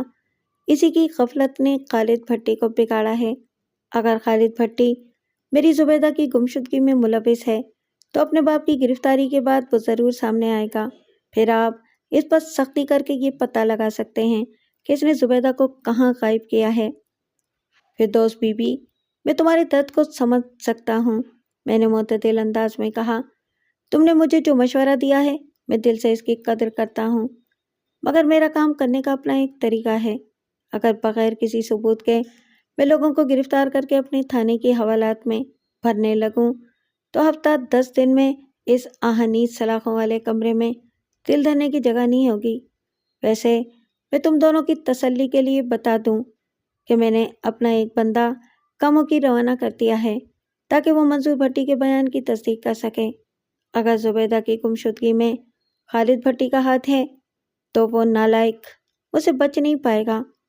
آپ دونوں دعا کرو کہ میں زبیدہ کو تلاش کرنے میں کامیاب ہو جاؤں۔ ہم تو ہر لمحہ یہی دعا کر رہے ہیں تھانے دار صاحب، افتخار نے دکھی لہجے میں کہا۔ زبیدہ کی جدائی نے مجھے اور فردوس کو جیتے جی مار ڈالا ہے۔ تم پریشان نہیں ہو، میں نے تشفی بھرے انداز میں کہا۔ اللہ کے فضل سے میں بہت جلد سب ٹھیک کر دوں گا۔ اللہ آپ کی زبان مبارک کرے تھانے دار صاحب، فردوس نے آسمان کی طرف دیکھتے ہوئے رقت آمیز لہجے میں کہا۔ میں زبیدہ کے غمزدہ والدین کو تسلی دلاسا دینے کے بعد اپنے تھانے کی جانب روانہ ہو گیا۔ جمعہ 19 مئی کی صبح میں تیار ہو کر تھانے پہنچا تو حوالدار چمن شاہ میرے پاس آ گیا۔ اس نے مجھے سلام کیا اور میرے سامنے میز کی دوسری طرف رکھی کرسی پر بیٹھ گیا۔ اس کی آنکھوں میں مجھے تذبذب دکھائی دیا تو میں نے پوچھ لیا، کیا بات ہے شاہ جی؟ کافی الجھے ہوئے نظر آ رہے ہیں آپ۔ چمن شاہ کی عمر 35 کے آس پاس تھی۔ وہ ایک سلجھا ہوا اور سمجھدار حوالدار تھا اور میرے لیے قابل بھروسہ بھی۔ میں آپ سے کچھ پوچھنا چاہتا ہوں ملک صاحب، وہ معتدل انداز میں بولا۔ کل جب آپ تفتیشی دورے سے لوٹے تو میں تھانے سے باہر نکلا ہوا تھا، اس لیے آپ سے ملاقات نہ ہو سکی۔ آپ کافی تھکے ہوئے تھے، اس لیے جلدی اپنے کوارٹر میں چلے گئے تھے۔ میں نے وہاں آ کر آپ کے آرام میں خلل ڈالنا مناسب نہ سمجھا۔ اتنی لمبی چوڑی تمہید کی ضرورت نہیں ہے شاہ جی، میں نے قطع کلامی کرتے ہوئے کہا۔ اگر کل رات آپ میرے کوارٹر پر بھی آ جاتے تو میں آپ کو ہرگز مایوس نہ کرتا۔ بہرکیف بتائیے، آپ مجھ سے کیا پوچھنا چاہتے ہیں؟ کل حفیظ خان بھی آپ کے ساتھ گیا تھا، چمن شاہ نے کہا، لیکن آپ اکیلے ہی واپس آئے تھے۔ کیا آپ نے حفیظ خان کو کہیں اور بھیج دیا تھا؟ عملے کا کوئی بھی آدمی اس بارے میں کچھ نہیں جانتا، اسی لیے میں تشویش میں مبتلا ہو گیا تھا۔ میں ایک گہری سانس لے کر رہ گیا۔ واقعتاً میں نے واپسی پر تھانے میں کسی کو حفیظ خان کے بارے میں کچھ نہیں بتایا تھا۔ اگر حقیقت پسندی سے سوچا جائے تو یہ میری غفلت کے نتیجے میں ہوا تھا۔ مجھے کسی نہ کسی کو لازمی حفیظ خان کی کاموں کی روانگی کے بارے میں ضرور بتانا چاہیے تھا۔ چمن شاہ، میں نے حوالدار کو مخاطب کرتے ہوئے کہا، میں نے حفیظ خان کو کل سہ پہر میں کاموں کی بھیج دیا تھا۔ اس کے بعد میں نے نہایت ہی مختصر مگر جامع الفاظ میں اسے کل دن بھر کی اپنی کارگزاری سے آگاہ کر دیا۔ اس نے گہری توجہ سے میری بات سنی اور میرے خاموش ہونے پر معتدل انداز میں کہا، ملک صاحب، حفیظ ابھی تک واپس نہیں آیا، اس کا مطلب تو یہ ہے کہ وہ اپنے گھر ایمن آباد چلا گیا ہوگا۔ تمہارا اندازہ ایک دم صحیح ہے، میں نے تائیدی انداز میں گردن ہلاتے ہوئے کہا۔ اس کا ایک مطلب اور بھی ہے۔ وہ کون سا ملک صاحب؟ وہ الجھن زدہ نظر سے مجھے دیکھتے ہوئے بولا۔ آپ دوسرے کون سے مطلب کی بات کر رہے ہیں؟ خالد بھٹی سہ پہر مرید کے لاری اڈے پر زبیدہ کے ساتھ موجود نہیں تھا، میں نے ٹھہرے ہوئے لہجے میں جواب دیا۔ شوکت علی عرف شوکا نے یا تو دروگئی سے کام لیا ہے اور یا پھر اس کی بینائی کمزور اور یادداشت بھروسے کے لائق نہیں ہے۔ مگر شوکا اور مہر نوازش علی نے آپ سے جھوٹ کیوں بولا؟ چمن شاہ نے حیرت اور الجھن کے ملے جلے تاثرات کے ساتھ سوال کیا۔ یہ کوئی معقول رویہ تو نہیں ہے شاہ جی؟ انسان عموماً غلط بیانی اس وقت کرتا ہے جب اس نے اپنے کسی کالے کرتوت پر پردہ ڈالنا ہوتا ہے، میں نے گہری سنجیدگی سے کہا، یا پھر وہ کسی سنگین جرم کا ارادہ باندھ چکا ہوتا ہے۔ اس کے علاوہ وہ کوئی بڑا فائدہ حاصل کرنے یا پھر کسی بڑے نقصان سے بچنے کی خاطر بھی حقائق کو توڑ مڑوڑ کر بیان کرنے کی کوشش کرتا ہے۔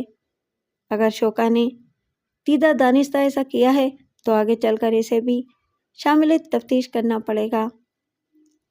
زبیدہ پرسوں سپہر میں غائب ہوئی تھی۔ چمن شاہ پرسوچ انداز میں بولا۔ اگر منظور بھٹی کا بیان درست ہے تو پھر اس کا بیٹا پرسوں سپہر اپنے چاچا غفور بھٹی کے پاس کاموں کی پہنچ گیا ہوگا۔ اسے صاف ظاہر ہو جاتا ہے کہ شوکا کا مشاہدہ اور حافظہ قابل اعتبار نہیں، یا پھر وہ اول درجے کا جھوٹا ہے، اور یہ کہ زبیدہ کی گمشدگی میں خالد بھٹی کا کوئی ہاتھ نہیں۔ بادی النظر میں ایسا ہی دکھائی دے رہا ہے، مگر اسے صاف ظاہر ہونا نہیں کہا جا سکتا شاہ جی۔ میں نے اس کی آنکھوں میں دیکھتے ہوئے سوال کیا۔ صورتحال اس وقت واضح ہوگی جب ایمن آباد سے حفیظ خان اور کاموں کی سے خالد بھٹی واپس آئے گا۔ سر دست اس معاملے میں دعوے سے کچھ کہنا نامناسب اور قبل از وقت ہوگا۔ آپ بالکل ٹھیک کہہ رہے ہیں ملک صاحب، وہ تائیدی انداز میں گردن ہلاتے ہوئے بولا۔ ہمیں حفیظ اور خالد کی واپسی کا انتظار کرنا چاہیے۔ حفیظ خان نے ہمیں انتظار کی زحمت سے بچا لیا۔ ادھر چمن شاہ کی بات ختم ہوئی، ادھر وہ میرے کمرے میں داخل ہوا۔ اس نے خاصی کراری آواز میں ہم دونوں کو سلام کیا اور میرے سامنے اٹینشن ہو کر کھڑا ہو گیا۔ ہم ابھی تمہارا ہی ذکر کر رہے تھے، حوالدار نے حفیظ خان کی طرف دیکھتے ہوئے عام سے لہجے میں کہا۔ آؤ بیٹھو، میں نے کرسی کی جانب اشارہ کرتے ہوئے کہا، اور مجھے بتاؤ تم کاموں کی سے کیا خبریں لائے ہو؟ وہ چمن شاہ کے برابر دوسری کرسی پر بیٹھتے ہوئے بولا۔ ملک صاحب، منظور بھٹی نے غلط نہیں کہا تھا۔ اس کا چھوٹا بھائی غفور بھٹی اور اس کی مٹھائی کی دکان پورے کاموں کی میں مشہور ہے، اس لیے مجھے کوئی دشواری کا سامنا نہیں ہوا اپنا کام کرنے میں۔ میری پوچھ تاچھ کے نتیجے میں معلوم ہوا ہے کہ خالد بھٹی پرسوں سپہر 4 بجے کے قریب کاموں کی پہنچا تھا، اور وہ بالکل اکیلا تھا۔ کسی نے بھی اس کے ساتھ زبیدہ یا کسی اور لڑکی کو نہیں دیکھا۔ میں نے ایک گہری سانس خارج کرتے ہوئے کانسٹیبل سے سوال کیا۔ تمہاری پوچھ پرتیت سے کسی کو شک وغیرہ تو نہیں ہوا نا؟ نہیں ملک صاحب، وہ نفی میں گردن ہلاتے ہوئے بولا۔ میں نے بہت محتاط انداز میں یہ ساری تفتیش کی ہے۔ پوری طرح مطمئن ہونے کے بعد ہی میں اپنے گھر گیا تھا۔ تمہارے گھر والے سب خیریت سے ہیں نا؟ میں نے پوچھا۔ جی ملک صاحب، وہ لوگ ٹھیک ٹھاک ہیں، لیکن وہ بولتے بولتے اچانک رکا تو میں نے جلدی سے پوچھا، لیکن کیا حفیظ خان؟ آپ کو یہ سن کر حیرت ہوگی کہ بدھ 17 مئی کی دوپہر ایمن آباد سے بھی ایک لڑکی اچانک غائب ہو گئی ہے، اس نے انکشاف انگیز لہجے میں جواب دیا۔ گم ہونے والی لڑکی کا نام ریحانہ ہے، اور ریحانہ کی عمر 15.5 سال ہے۔ اوہو، میں نے چونک کر حفیظ خان کی طرف دیکھا۔ ہماری مطلوبہ لڑکی زبیدہ بھی تو 17 مئی کی سپہر کے بعد سے لاپتہ ہے، اور اس کی عمر 15 سال ہے۔ یہ عجیب اتفاق ہے۔ کیا تم نے ریحانہ کے ماں باپ سے بات کی؟ نہیں ملک صاحب، میں نے براہ راست کسی سے ریحانہ کی گمشدگی کے بارے میں سوال نہیں کیا، اور نہ ہی کسی کو زبیدہ کے معاملے کی بھنک پڑنے دی ہے، وہ وضاحت کرتے ہوئے بولا۔ بس ادھر ادھر سے جو سننے میں آیا، اس کے مطابق اچانک ہی وہ لاپتہ ہو گئی ہے۔ کسی کو بھی اس حوالے سے کچھ پتہ نہیں۔ سب لوگ حیران ہیں کہ ریحانہ اچانک کہاں غائب ہو گئی۔ اس کی تلاش جاری ہے۔ ملک صاحب، حوالدار چمن شاہ نے مجھ سے مخاطب ہوتے ہوئے کہا، دونوں لڑکیوں کی عمر اور گمشدگی کے دن اور وقت میں گہری مماثلت پائی جاتی ہے۔ آپ کیا کہتے ہیں؟ کیا ان دونوں کے غیاب میں کسی ایک ہی بندے کا ہاتھ ہے؟ ایسا ہو سکتا ہے، مگر فی الحال دعوے سے کچھ نہیں کہا جا سکتا۔ میں نے سوچ میں ڈوبے ہوئے لہجے میں کہا، میں سمجھتا ہوں آج شام تک اس کیس کا اونٹ کسی نہ کسی کروٹ بیٹھ ہی جائے گا۔ میرے ذہن میں ایک بات آ رہی ہے ملک صاحب، چمن شاہ نے کہا، ہمیں ایک دوسرے زاویے سے بھی سوچنا چاہیے۔ تم کس زاویے کا ذکر کر رہے ہو؟ میں نے سوالیہ نظر سے اس کی طرف دیکھا۔ ہمیں اس نقطے کو نظر انداز نہیں کرنا چاہیے کہ خالد بھٹی نے نہایت ہی چالاکی سے زبیدہ کو کہیں چھپا دیا ہو اور خود کاموں کی چلا گیا ہو، تاکہ زبیدہ کی گمشدگی کا شک اس پر نہ آئے۔ اس نے وضاحت کرتے ہوئے بتایا، یہ اس کی کوئی چال بھی تو ہو سکتی ہے۔ اس نے سوچا ہوگا جب یہ معاملہ ٹھنڈا پڑ جائے گا تو پھر وہ اپنے منصوبے کو آگے بڑھائے گا۔ ایسا صرف اسی صورت میں ممکن ہے شاہ جی جب زبیدہ اور خالد بھٹی کے درمیان کوئی سنجیدہ تعلق ثابت ہو جائے۔ میں نے اس کے اندازے پر خط تنسیق کھینچتے ہوئے ٹھوس لہجے میں کہا، لیکن ایسا کچھ بھی دیکھنے اور سننے میں نہیں آیا۔ خالد بھٹی اور زبیدہ کے والدین کے علاوہ زبیدہ کی سب سے گہری سہیلی روبینہ نے بڑے وثوق سے مجھے بتایا ہے کہ زبیدہ کا یہاں کے کسی بھی لڑکے کے ساتھ ایسا کوئی چکر نہیں تھا۔ اگر زبیدہ اور خالد بھٹی میں اس نوعیت کا کوئی تعلق ہوتا تو کم سے کم روبینہ ان کی محبت سے ضرور آگاہ ہوتی۔ باہر کیف میں سانس ہموار کرنے کی غرض سے رکا اور پھر کہا، ایمن آباد سے غائب ہونے والی ریحانہ نے اس معاملے کو الجھا کر رکھ دیا ہے۔ ایک ہی دن تو کمسن لڑکیوں کی تو مختلف مقامات سے گمشدگی سوچ کے نئے زاویے بنا رہی ہے۔ ہمیں غور و فکر کے بعد کوئی مضبوط قدم اٹھانا ہوگا۔ فی الحال مجھے خالد بھٹی کی واپسی کا انتظار ہے۔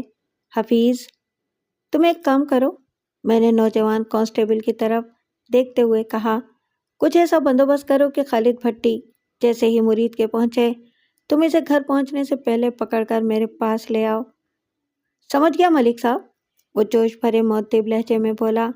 میں مرید کے لاری اڈے کی طرف چلا جاتا ہوں۔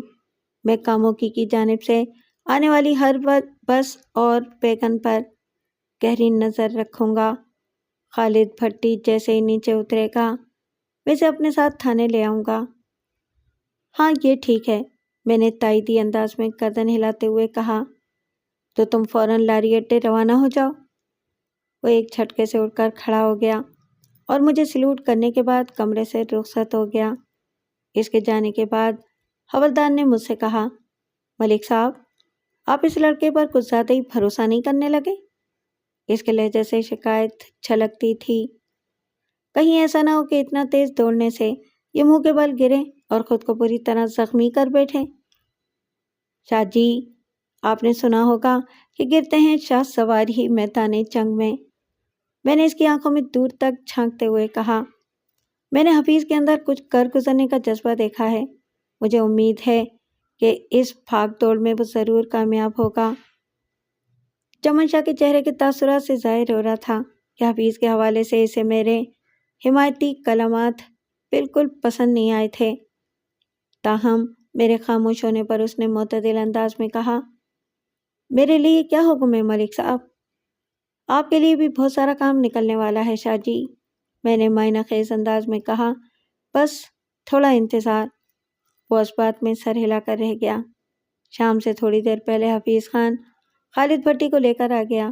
اس وقت میں اپنے کمرے میں بیٹھا پرانے کیسوں کی فائلیں دیکھ رہا تھا۔ خالد بھٹی کی عمر 20 سے 22 سال کے درمیان تھی۔ وہ ایک خوش شکل اور متناسب القد جوان تھا۔ اس کے چہرے پر ہلکی اور باریک مونچھیں بھلی دکھائی دیتی تھیں۔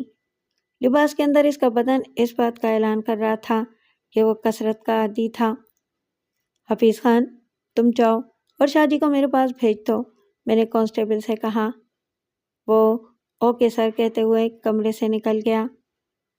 خالد، تم جانتے ہو تمہیں تھانے کیوں لایا گیا ہے؟ میں نے اس کی آنکھوں میں آنکھیں ڈال کر سوال کیا۔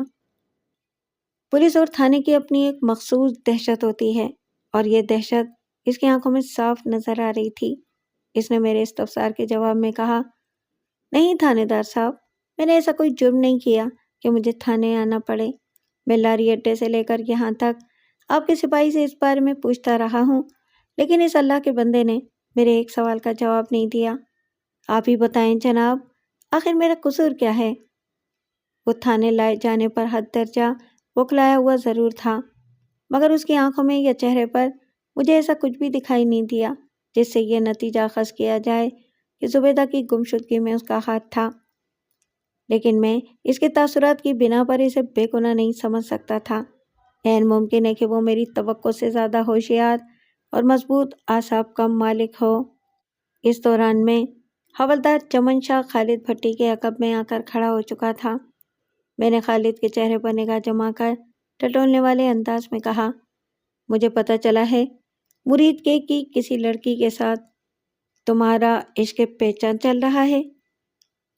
ایسی کوئی بات نہیں ہے تھانے دار صاحب، وہ الجھن زدہ نظر سے مجھے دیکھتے ہوئے بولا۔ آپ کو کسی نے میرے بارے میں بالکل غلط بتایا ہے۔ تم پرسوں دوپہر میں کاموں کی جانے کے لیے اپنے گھر سے نکلے تھے اور اسی سے پہر یہاں ایک لڑکی غائب ہو گئی۔ میں نے ٹھہرے ہوئے لہجے میں کہا، ایک بندے نے تمہیں اس لڑکی کے ساتھ لاری اڈے پر کھڑے دیکھا تھا۔ بتاؤ تم اسے کہاں چھپا کر واپس آ رہے ہو؟ یہ بالکل جھوٹ ہے تھانے دار صاحب، وہ احتجاجی لہجے میں بولا۔ میں یہاں سے اکیلا گیا تھا اور اکیلا ہی واپس آیا ہوں۔ ہاں، ایک کم عمر لڑکی کے گم ہو جانے کے بارے میں نے بھی سنا ہے، لیکن اس بد نصیب لڑکی کا تعلق کاموکی سے ہے اور آپ مرید کے کی گمشدہ لڑکی کا الزام مجھ پر لگا رہے ہیں۔ خالد بھٹی کے جواب نے میرے رگوں پہ میں سنسنی سی دوڑا دی۔ میں نے سرسراتی ہوئی آواز میں استفسار کیا، تم کاموکی میں کس لڑکی کی گمشدگی کا ذکر کر رہے ہو؟ اس کا نام نصرت ہے جی۔ نصرت کی عمر 14.5 سال ہے، خالد بھٹی نے بتایا۔ جس روز میں کاموکی پہنچا اسی دوپہر نصرت اچانک کہیں غائب ہو گئی تھی۔ اس کے ماں باپ بہت پریشان ہیں اور ہر جگہ اسے ڈھونڈتے پھر رہے ہیں۔ میں تو پچھلے 2 دن سے گمشدہ زبیدہ کا سراغ لگانے کی کوشش میں مصروف تھا اور آج مزید 2 کمسن لڑکیوں کے پراسرار طور پر غائب ہو جانے کی کہانی سننے کو مل رہی تھی۔ پہلے حفیظ خان نے بتایا کہ ایمن آباد سے ریحانہ نامی ایک لڑکی لاپتہ ہو گئی تھی، اور اب میرے سامنے کھڑا خالد بھٹی کاموکی میں نصرت کے اچانک غائب ہو جانے کا انکشاف کر رہا تھا۔ ان تینوں افسوسناک واقعات کا آپس میں کوئی تعلق واسطہ تھا یا نہیں، مجھے ان معصوم لڑکیوں کی عمروں کے ہند سے گہری تشویش میں مبتلا کر رہے تھے۔ وہ تینوں 14 سے 16 سال کی عمر کے درمیان تھیں۔ تم یہ نہیں سمجھنا کہ میں آنکھیں بند کر کے تمہاری کہانی پر یقین کر لوں گا، میں نے خالد بھٹی کی طرف دیکھتے ہوئے سخت لہجے میں کہا۔ میں کسی بندے کو کاموکی بھیج کر تمہارے بیان کی تصدیق ضرور کراؤں گا۔ لیکن آپ تو کہہ رہے تھے کہ میں نے مرید کے کی کسی لڑکی کو غائب کر دیا ہے، وہ سٹ پٹائے ہوئے لہجے میں بولا۔ کیا کاموکی والی نصرت کی گمشدگی بھی آپ مجھے پر ڈال رہے ہیں؟ جب تک تم سچ نہیں بتاؤ گے 17 مئی کے دن گم ہونے والی ہر لڑکی کے حوالے سے میں تم پر ہی شک کروں گا، میں نے اسے خوف زدہ کرنے کی غرض سے کہا، چاہے وہ ملک کے کسی بھی حصے سے لاپتہ ہوئی ہو۔ یہ تو آپ بہت زیادتی کر رہے ہیں تھانے دار صاحب، وہ احتجاجی لہجے میں بولا۔ میں تو ایک سیدھا سادہ انسان ہوں، میں نے کسی لڑکی کو اغوا کیا ہے اور نہ ہی اس کی گمشدگی میں میرا کوئی ہاتھ ہے۔ آپ خواہ مجھ پر ناکردہ جرم کا الزام لگا رہے ہیں۔ ملک صاحب، اس جلیبی کی طرح سیدھے انسان کو آپ 2 گھنٹے کے لیے میرے حوالے کر دیں، چمن شاہ نے خونخوار لہجے میں کہا۔ میں اس کے سارے پیچ و خم نکال کر اسے الف کی طرح سیدھا کر دوں گا۔ یہ اپنی زبان سے اقرار کرے گا کہ اس نے زبیدہ کے ساتھ کیا کیا ہے۔ زبیدہ؟ خالد بھٹی چونکے ہوئے لہجے میں مجھ سے پوچھنے لگا۔ آپ کس زبیدہ کی بات کر رہے ہیں تھانے دار صاحب؟ افتخار اور فردوس کی بیٹی زبیدہ، میں نے ایک لفظ پر زور دیتے ہوئے کہا۔ جس روز تم یہاں سے نکلے تھے اسی سے پہر سے زبیدہ غائب ہے۔ اوہ، تو آپ یہ سمجھ رہے ہیں کہ زبیدہ کی گمشدگی میں میرا ہاتھ ہے؟ وہ عجیب سے مگر شاکی لہجے میں بولا۔ مجھے تو ابھی آپ کی زبانی پتہ چلا ہے کہ زبیدہ لاپتہ ہو گئی ہے، اور وہ جھنجھلاہٹ آمیز انداز میں بات ادھوری چھوڑ کر مجھے تکنے لگا، پھر قدرے غصیلے انداز میں اضافہ کرتے ہوئے کہنے لگا، تھانے دار صاحب، زبیدہ تو ایک معصوم بچی ہے، میں نے ہمیشہ اسے اپنی چھوٹی بہن سمجھا ہے، میں اسے کوئی نقصان پہنچانے کا تصور بھی نہیں کر سکتا۔ آپ کو کسی نے میرے بارے میں غلط بتایا ہے، میں بڑی سے بڑی قسم کھانے کو تیار ہوں۔ خالد بھٹی کے الفاظ میں استحکام اور سچائی جھلک رہی تھی۔ سب سے بڑی بات یہ کہ جب اس نے زبیدہ کے لیے چھوٹی بہن کی ترکیب استعمال کی تو مجھے اس کی آنکھوں میں اور چہرے پر کسی بھائی کے خالص تاثرات اور جذبات نظر آ رہے تھے۔ میرے ذہن نے مجھے بتا دیا کہ زبیدہ کی گمشدگی میں اس کا ہاتھ نہیں ہو سکتا، تاہم تفتیشی کارروائی کا مرحلہ وار مکمل ہونا بھی ضروری تھا، اس لیے میں نے ٹھہرے ہوئے لہجے میں کہا، میرے پاس ایک ایسا گواہ ہے جس نے بدھ 17 مئی کی سپہر تمہیں اور زبیدہ کو مرید کے لاری اڈے پر کھڑے دیکھا تھا۔ آپ نے پہلے بھی ایسے کسی شخص کا ذکر کیا ہے؟ وہ تلخ لہجے میں بولا۔ مجھے بتائیں وہ بندہ کون ہے جو اس کیس میں مجھے پھنسانے کی کوشش کر رہا ہے؟ وہ بندہ کہیں بھاگا نہیں جا رہا اور میں نے تمہیں بھی چھوڑ رہا ہوں، اس امید کے ساتھ کہ تم مجھے اطلاع دیے بغیر مرید کے سے باہر قدم نہیں رکھو گے۔ میں نے کہا، میری بات سمجھ آ رہی ہے نا؟ جی، میں اچھی طرح سمجھ گیا تھانے دار صاحب۔ وہ سر کو اثباتی چنبش دیتے ہوئے بولا، یہ میرا وعدہ ہے کہ آپ کو کسی شکایت کا موقع نہیں دوں گا۔ آپ بھی وعدہ کریں آپ اس سازشی بندے سے میرا سامنا کرائیں گے جس نے مجھے لاری اڈے پر زبیدہ کے ساتھ باتیں کرتے دیکھا تھا۔ حفیظ اللہ خان اس امر کی تصدیق کر چکا تھا کہ وقوع کے روز خالد بھٹی اکیلا ہی کاموں کی پہنچا تھا، اور وہ بھی سپہر 4 بجے، یعنی اس سپہر زبیدہ کے ساتھ اس کا لاری اڈے پر دکھائی دینا ناممکنات میں سے تھا۔ لہٰذا خالد سے وعدہ کرنے میں مجھے کوئی قباحت نظر نہ آئی۔ ٹھیک ہے، میں نے اس کی آنکھوں میں دیکھتے ہوئے کہا، ابھی تم اپنے گھر جاؤ، میں کل کسی وقت تمہیں تھانے بلاؤں گا، پھر اس بندے کے روبرو تم سے بات ہوگی۔ اس نے میرا شکریہ ادا کیا اور مجھے سلام کر کے تھانے سے رخصت ہو گیا۔ خالد بھٹی کے جانے کے بعد حوالدار نے مجھ سے کہا، ملک صاحب، یہ معاملہ سلجھنے کی بجائے پہلے سے بھی زیادہ الجھ گیا ہے۔ ہم تو ایک زبیدہ کی تلاش میں سرگرداں تھے، یہاں تو 2 اور نومل لڑکیاں بھی اسی روز غائب ہو چکی ہیں۔ کیا ہم ان کی تلاش میں بھی نکل کھڑے ہوں گے؟ ریحانہ اور نصرت ہمارے تھانوں کی حدود سے غائب نہیں ہوئیں، لہٰذا ان دونوں کا سراغ لگانے کی ذمہ داری سراسر ایمن آباد اور کاموکی کے متعلقہ تھانوں کے سر ہے، لیکن اس معاملے میں ہم بھی ہاتھ پر ہاتھ نہیں رکھ کر بیٹھ سکتے۔ میں نے ٹھہرے ہوئے لہجے میں کہا، ہمیں درپردہ رہ کر چند اہم کام نپٹانے ہوں گے۔ اس کا کیا مطلب ہوا ملک صاحب؟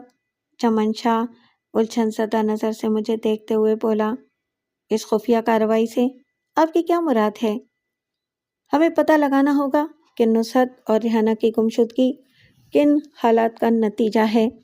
میں نے گہری سنجیدگی سے کہا، زبیدہ، ریحانہ اور نصرت کی عمریں ایسی ہیں کہ انہیں بالغ نہیں کہا جا سکتا۔ 3 نابالغ لڑکیاں ایک ہی دن میں 3 مختلف مقامات سے غائب ہوئی ہیں۔ میرا دل کہتا ہے کہ ان کی گمشدگی کسی گہری سازش کا شاخسانہ ہے۔ انہیں کسی گھناؤنے مقصد سے اغوا کیا گیا ہے۔ زبیدہ کا معاملہ تو ہمارے سامنے ہے، اگر ہمیں ریحانہ اور نصرت کے معاملات سے بھی کسی حد تک واقفیت حاصل ہو جائے تو اس گمشدگی کے پراسرار معمے کو حل کرنے میں بہت مدد ملے گی۔ اس بارے میں آپ کا کیا خیال ہے شاہ جی؟ ملک صاحب، میں آپ کی بات سے 100% اتفاق کرتا ہوں جناب، اس نے معنی خیز لہجے میں جواب دیا، اور مجھے اس بات کا بھی اندازہ ہے کہ آپ کا اگلا قدم کیا ہوگا۔ اچھا، میں نے حیرت بھری نظر سے اسے دیکھا اور پوچھا، تو بتائیں شاہ جی، میں کون سا قدم اٹھانے والا ہوں، دایاں یا بایاں؟ آپ میری بات کو مذاق کے رنگ میں لے رہے ہیں ملک صاحب، وہ شکایت بھری نظر سے مجھے دیکھتے ہوئے بولا۔ میں جانتا ہوں آپ حفیظ خان کو ریحانہ اور نصرت کے بارے میں معلومات اکٹھا کرنے پر لگا دیں گے۔ آپ ایک خطرناک غلطی کر رہے ہیں شاہ جی، میں نے بیزاری سے کہا، اور اس غلطی کا تعلق آپ کی منفی سوچ سے ہے۔ آپ میری کس غلطی کی جانب اشارہ کر رہے ہیں ملک صاحب؟ وہ حیرت بھری نظر سے مجھے تکتے ہوئے بولا۔ اس تھانے کا انچارج کون ہے؟ ظاہر ہے آپ ہی ہیں۔ میں ایک انصاف پسند اور عادل انچارج ہوں۔ میں نے اس کے چہرے پر نگاہ جما کر سوال کیا، کیا آپ کو اس حوالے سے کوئی شک ہے؟ جی نہیں، وہ جلدی سے بولا، تو پھر اس بات پر بھروسہ رکھیں کہ میری نظر میں اس تھانے کے عملے کی ایک جتنی اہمیت ہے۔ اگر میں حفیظ خان کو آگے بڑھنے کا موقع دے رہا ہوں تو اس کی وجہ میں آپ کو بتا چکا ہوں۔ ویسے آپ کے اطمینان کے لیے بتاتا چلوں کہ نصرت اور ریحانہ کے معاملے کو دیکھنے کے لیے میں خود میدان میں اترنے کا ارادہ رکھتا ہوں۔ اس حوالے سے ایک لمحے کے لیے بھی میرے ذہن میں حفیظ خان کا نام نہیں آیا۔ آپ خواہ اپنی سوچ کو پراگندہ نہ کریں۔ میں نے ایک آسودہ سانس لی اور پھر کہا، شاہ جی، میں کل صبح